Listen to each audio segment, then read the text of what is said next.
This week on Arizona Illustrated, the Center for Creative Photography honors one of our state's most important photographers.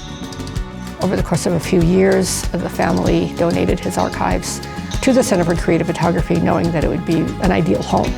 The Southern Arizona Watercolor Guild is keeping the medium alive in Tucson. Controlling watercolor is like herding cats. It is different. It's actually surprising in many of its characteristics. And honoring writer and activist Alva Torres. History is important. So, if something comes up where I'm ready to go back into battle, I don't care what. I don't care if it's a mountain or an ocean. I'm going to swim it and I'm going to climb it.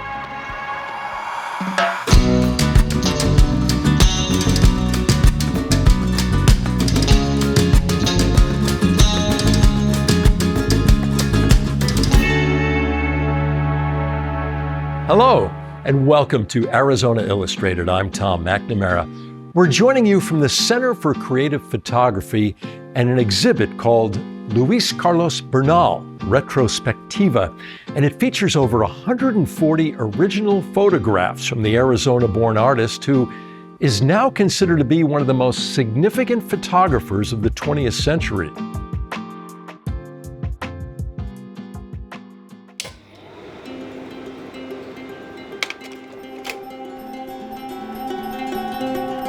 Louis Carlos Bernal has long been recognized as a very important Chicano photographer.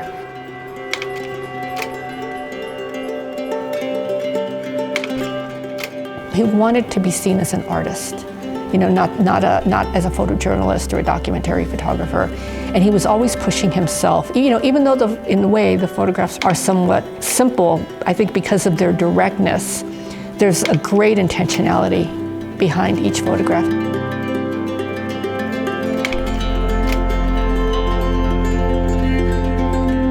Bernal was born in Douglas, Arizona. He was born right on the border. Pretty poor family. His father worked in the mining industry. His mother was a maid. And when he was a kid, they moved to Phoenix where there would be better educational opportunities. But he remembers the overt racism against Mexican Americans in those days. But ever since he was a young teenager, he was also interested in photography. And over time, he finally decided that what he wanted to do was to become a photographer. And photography was one of the ways, a chief way, that he realized that he could express himself. Okay, the label I use to describe myself is Chicano. The reason I use the Chicano label is because, to me, it represents an individual who's actively involved in a political effort to change the society that I live in.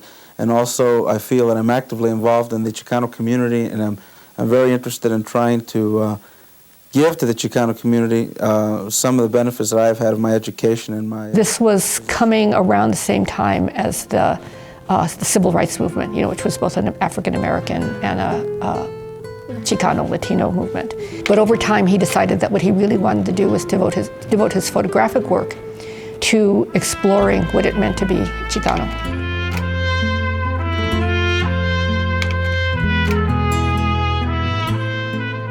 In many cases, the big magazines, the big newspapers, they were assigning white photographers to come and make those photographs. So they were outsiders coming in.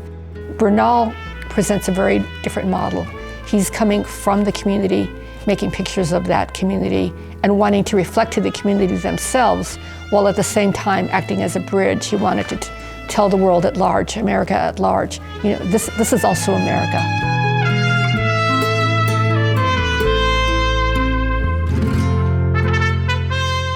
He is photographing people who have such long roots in Tucson and Southern Arizona. I think what's important to see is this kind of panorama, young people, old people. Generally people of very modest means. And of course, this region was Mexico. And these people had land, ranchos that it's so intertwined in their identity and their heritage. And so, I think he's also saying, we lay claim to this land when he has pictures of people in the barrios or people out in the countryside. The land is very important to Mexican American people. Here you are, it's 1980, they're saying, this is your decade, man, you gotta reach out and you gotta grab it now. And I think that in lots of areas, I don't think that we are as prepared as I wish we were. He wanted the world at large, as well as the community he was photographing, to see the resilience, the grace, and he often talked about the spirituality. He saw these photographs as a means of conveying the really profound spiritual nature of Chicano people. He's photographing Catholics who, had, these amazing shrines. Pictures of the Virgin Mary and crucifixes and many, many saints, in their bedrooms, in their living rooms. And so he's documenting a level of religiosity that is much more rare today. He's quite beloved in Tucson. He taught for many years at Pima College and has a number of students that revered him. He was well known in photography and cultural circles. Pima has never dedicated a space to an individual. And I think the reason they did was because of the nature of his demise. In October of '89, he was literally riding his bicycle out here by Tumamoc Hill and up the hill to come to West Campus when he was accidentally crazed, and he hit his head on a stone and then was in a coma for 4 years. After spending the last 4 years in a coma, a world-renowned Tucson photographer has died. He died in 1993 on his 52nd birthday.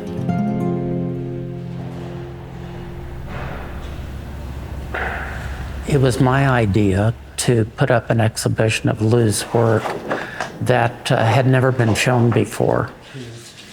This one's very cool. Lou originally made the prints for the book, Images and Conversations, and there's 39 images that we have, and I think the exhibition proves he really had a vision to communicate about the Mexican-American history. You know what size the prints are of the black and white ones that we have, so that gives us some reference for those. Over the course of a few years, the family donated his archives to the Center for Creative Photography, knowing that it would be an ideal home. Here his work is amongst many of the great photographers of the United States. And so I think the goal had always been to do a major retrospective exhibition. But when a big collection like that comes into an archive, there's a lot of work that needs to be done. I've been visiting the Center for Creative Photography for the last couple of years. So I've been selecting photographs for the exhibition. I've been researching his work. And during this latest visit, I've been going through the entirety of the collection with the center's curator. We're looking at more pinks than we are tans. Yeah. So I've spent hours and hours learning about him and looking at photographs of him, and I feel like I know him, and I feel like he's even helped me through this process. What I'm lucky is to know people who knew him intimately. Well, Lou was very charismatic. I was in graduate school when I first met him. He's also very opinionated, about what should be done and what shouldn't be done, which is, I think, rewarding in the long run because he had a vision.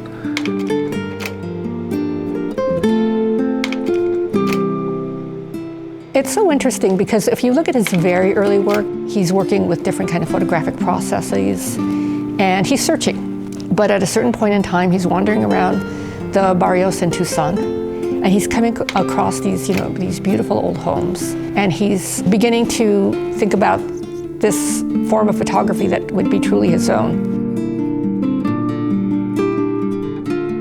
So that gave him confidence to continue with that work. That was the kind of thing that could really keep him occupied for the rest of his life. And he said this over and over again, that people trusted me.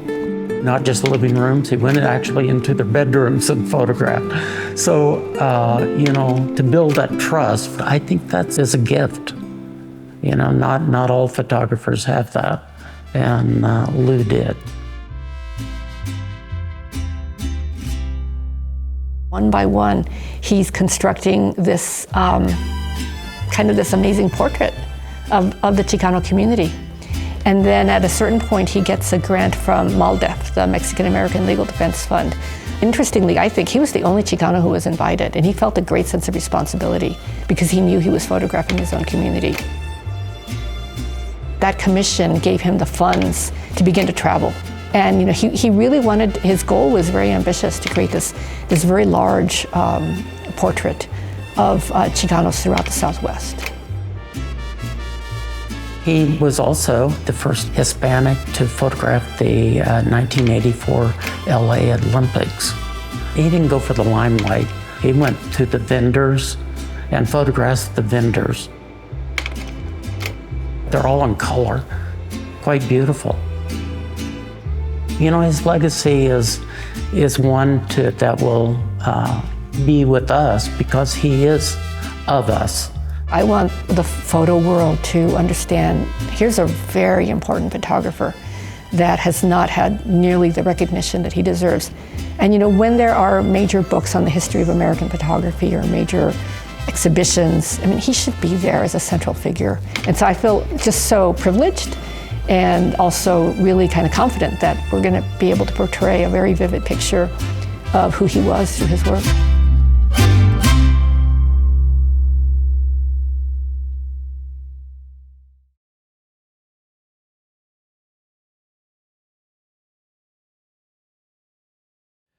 This show will remain up until March 15th, 2025. To learn more, go to ccp.arizona.edu. And if you stick around till the end of the show, we'll interview the CCP's Learning and Engagement Manager, Denise Brito, about the community impact of the show. Next, we take you to an art form that predates photography by hundreds of years, watercolor painting. And we'll introduce you to a dedicated community that still practice, teach, and showcase this traditional medium.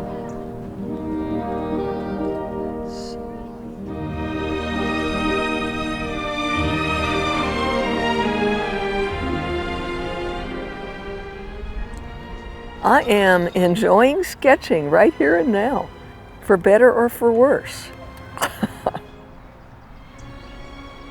I think plein air painting is especially maybe meditative. This is a good way to express yourself and be doing something creative. Outdoors, what more could you ask for? It's pleasure. Very relaxing, extremely relaxing, and just a delight. I like to time things to 25 minutes. If it's a bomb at 20 minutes, it is just delightful to walk away. If it's good, then you finish it. I'm working on a watercolor painting of the bench and the pots. I like the color and the way it's set up. You don't always get something you really love, but yeah. I did watercolor off and on because, you raise a family. Back into the 70s, 60s actually, long time. Well, it's something I started when I was very young. And so once I stopped working, then I wanted to start painting again. They've always wanted to do it, and they've never had the time because of work, family, whatever was going on. So they've been waiting. When the time comes that they have the opportunity, they want to do it. Painting by yourself isn't very fun. And I don't know, sometimes it's probably not very safe. So it's good to have a group. And so the Watercolor Guild offers different groups, and they also offered some social opportunities, I think. There's some very good watercolor painters, but it's not really very intimidating.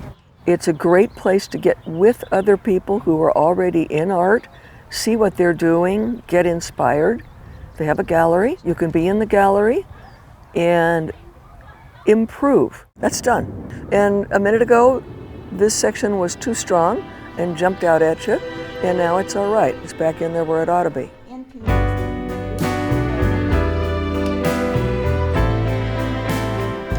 I wanted to express myself, and as I retired, I decided that that was the area that I was going to go into. Controlling watercolor is like herding cats. It is different. It's actually surprising in many of its characteristics. If you start into watercolor and you are new to it, is surprising and a bit frustrating because it is difficult to manage. If you want to advance yourself and advance your skills, you really do have to be serious about it and be devoted to it. So daily painting is a good way to do that. This is a practice painting. This is actually a study for a real painting. I call my paintings applied chaos most of the time. You start out with an image and a goal, and then as the paint moves over the paper, one is constantly adapting to that. When I get done, this is supposed to look like snow and fields. I'm trying to get the right color here, so I have to add a little red. Wet on wet is painting with the paper really saturated with water. The main challenge is knowing how much water and how much paint you can use. As you can see, the water will run down, the paint runs down, and you have to know how much of that you want to have happen. You can paint different ways with watercolor. If you paint a dry brush effect, you're getting more of the acrylic type of movement where you actually can do a little bit more to make that paint go the places that you want it to go. I got a drop of water on damp paper and it pushed the paint away, so I have what we call a cauliflower. All right. The mountain just blew. Oh, beautiful. Oh, the group is great. Actually, this watercolor group is the most welcoming, the most accepting, the most supporting, the most fun of any group I've been involved with. Well, congratulations. So I know. And I don't mean just these people here, but our general membership. You go to a meeting and everybody's talking to everybody else and introducing themselves and sharing information about what they're doing, where they're painting and stuff. I think it's a great group. It's really a wonderful community. Everybody's trying to get better and everybody wants to get their painting juried into a show. So there's a little competition edge because we all want to get in, but everybody's also really supportive of whoever got in.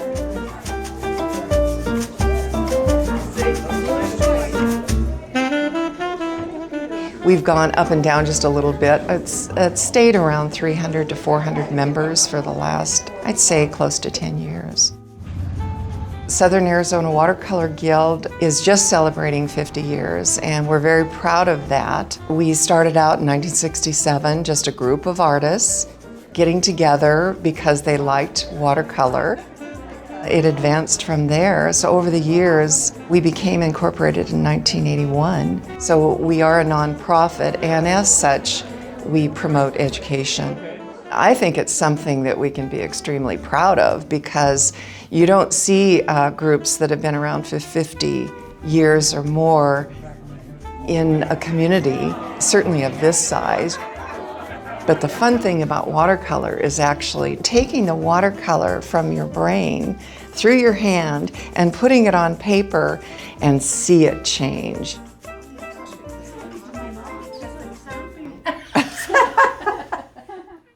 During urban renewal in the 60s and 70s, writer and activist Alva Torres fought to preserve La Plaza de la Mesilla in downtown Tucson. Well, in 2022, the plaza was named in her honor, and now we show you why.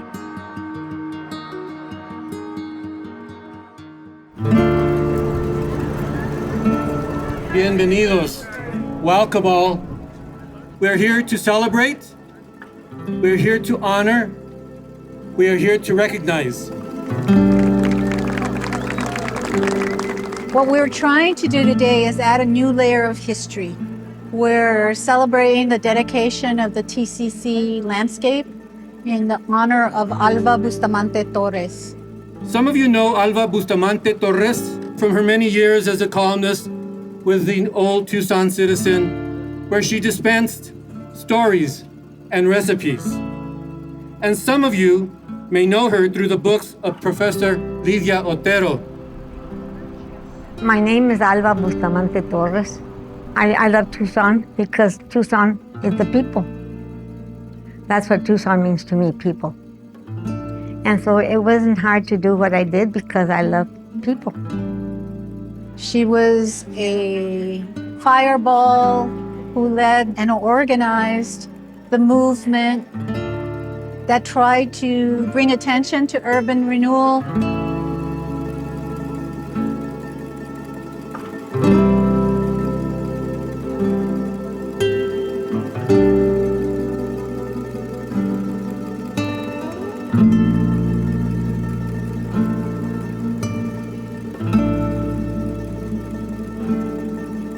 And this is a history that's kind of gone underneath. Up to this point, there wasn't something that talked about urban renewal in a way that it's doing today.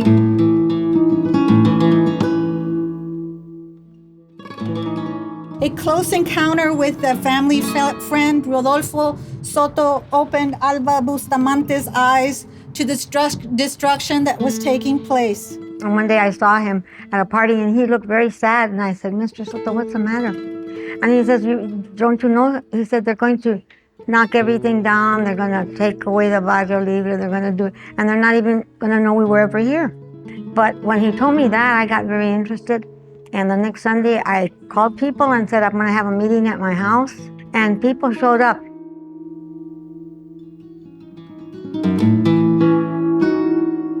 Today, we're standing on ground that holds many layers of history. The gazebo at La Placita,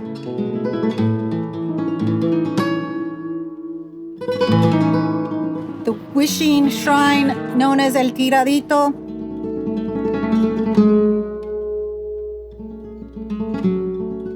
and the Sosa Carrillo and Samaniego houses are among the structures that have Arizona historical markers that specifically mention Mexican-American contributions to local history in both English and Spanish, which Alva insisted upon.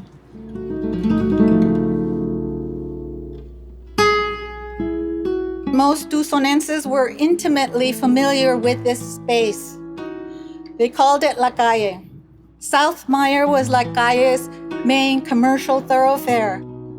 I did not realize that it was part of something that was happening all over the country. I didn't realize that they were going after neighborhoods that had this. Torres perceived urban renewal as an attack on Mexican people who had built and lived in Tucson. In a letter to Congressman Morris Udall in 1967, she wrote, "It's not enough that many citizens of Mexican descent who lived in the area for many years are being relocated and caused financial distress, but it appears to us that the main effort is to destroy, once and for all, any identification with the Mexican-American community."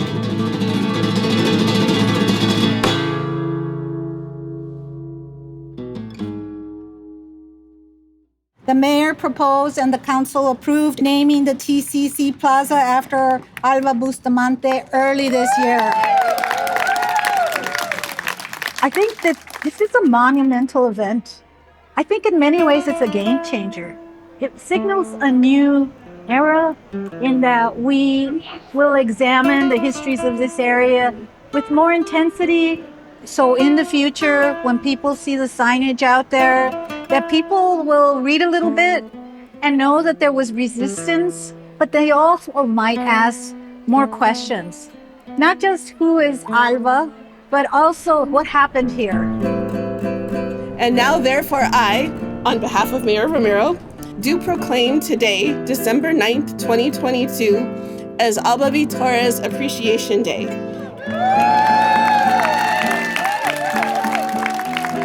Alva's my mentor, certainly, and she's inspired me, and because of what she did. And I'm glad that more people see that now. It's important. History is important. Still, if something comes up where I'm ready to go back into battle, I don't care what. I don't care if it's a mountain or an ocean. I'm going to swim it and I'm going to climb it. And I'll still do it.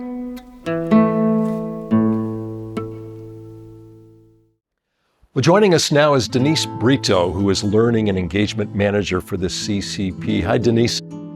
Louis Carlos Bernal, this is a big deal. What's it mean to the CCP and to this community? Sure. Bernal is a big deal, right? So it means a lot of things to CCP and to the community especially. He's often considered the father of Chicano photography. Representation is very important. People who don't really come to museums now are coming and seeing the cells reflected on the walls. So that is super impactful. We understand that some of the people coming in will come in and discover a family member. Surprisingly, in one of his photos, that's got to be a thrill for you and the staff to see that. Yes, I don't think people know that Bernal was taking pictures of family members. That's a cool thing. The other thing is that it makes connections to, oh my God, my grandma had that tea set, or my grandma had a layout similar to that. So there are multiple points of entry where people can relate to the images. What programs, what extra efforts have you made around this exhibit to really enhance the visibility? Sure. So since the exhibition started, we've done many, many different programs. We did community events, from parties inside CCP's walls to outside in the community. We have a series of lectures and panels. And then we had this cool little mini exhibition, Louis Carlos Bernal Retrospectiva, which is like a smaller sample of the big CCP that got to travel throughout many cities in Arizona, but also New Mexico. But it also got to bring a little taste to the community. So it allows access, but also it allows them as a teaser to come see us here. Retrospectiva is very compelling to all who have seen it. What would you say to folks who haven't been here yet, but still have a chance to stop in before the exhibit is finished? Yeah, so come. There's many things to see. There's, I think this is an exhibition for all ages. Also, the cool thing about this exhibition is that we have Bernal's archives throughout the space. We can see into his artistic thought process. So we can see some negatives on cases. We can also see his old photographs, some letters. So we can see handwriting. So we can see we can actually, in a way, meet Bernal in a very personal level. Well, Denise, thank you so much. Congratulations on the exhibit, and thanks for having us in. Thank you. Thank you for joining us on Arizona Illustrated here at the Center for Creative Photography. I'm Tom McNamara, and we'll see you again next week.